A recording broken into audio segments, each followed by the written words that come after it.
That looks so delicious. The cover on top on a low heat so that it can just become really nice and moist and stay nice and juicy for the next step. As you can see, when you pull the cover off, everything is so delicious looking, nice and moist. And we are moving over to the mashed potatoes. I've got the salt and pepper, some olive oil, some country crock, and this is going to be the topping for my delicious filling. And I am going to call this a vegan cottage pie. Look at this delicious, extremely moist filling. Very happy with this.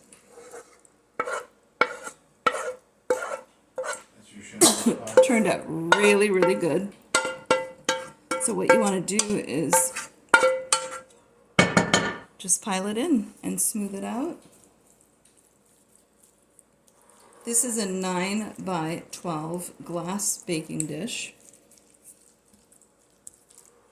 And super easy to do.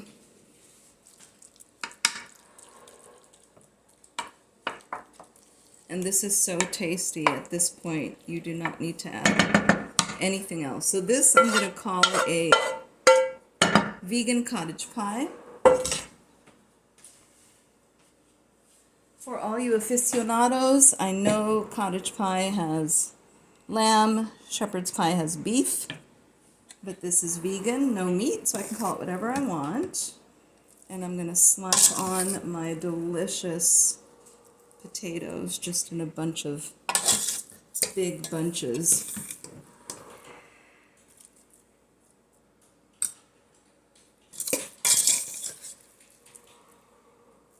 This is going to make a nice, generous topping.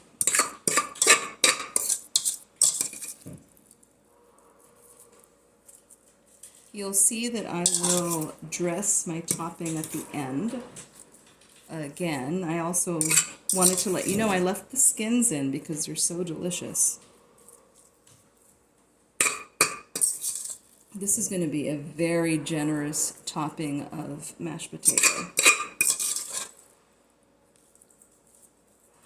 So I like to use Yukon Gold because they have so much flavor. Oh, that looks so good. Once this is baked, you're going to see all the delicious oils kind of coming up around the edges. Now I'm going to go right to the edge with my topping.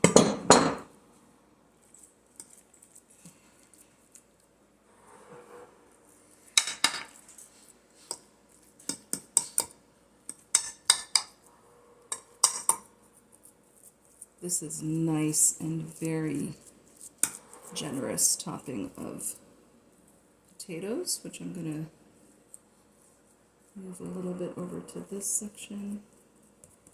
Wow, that looks so good. And then you can make these little ridges with your fork. And I love using these extra large forks. These are huge. And I can show you the difference between a regular fork and the extra large. And basically this is looking great. These ridges help make it really crispy.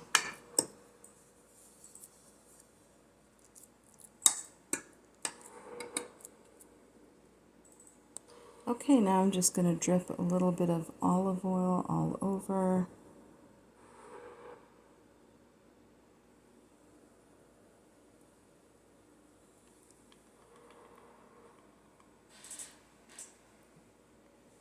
I do have some fresh parsley, which I will actually put on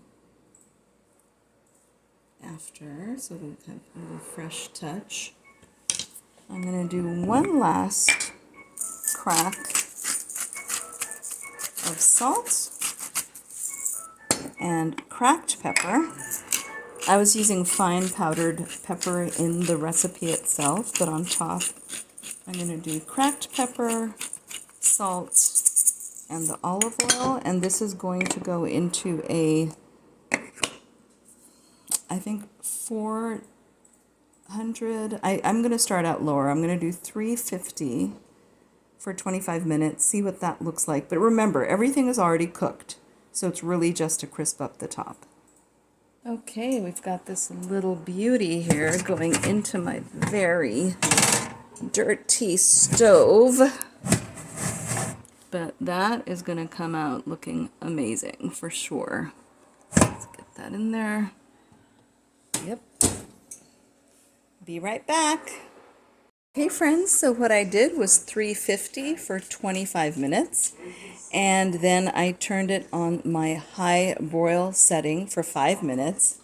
And just look at how delicious that looks. That looks wonderful. Sprinkled on some fresh parsley just so it'll kind of stick. Since it's hot, it'll stick to the top. And that's it. Almost ready to serve. We just need to let it sit for a minute. Let those juices get even juicier and enjoy.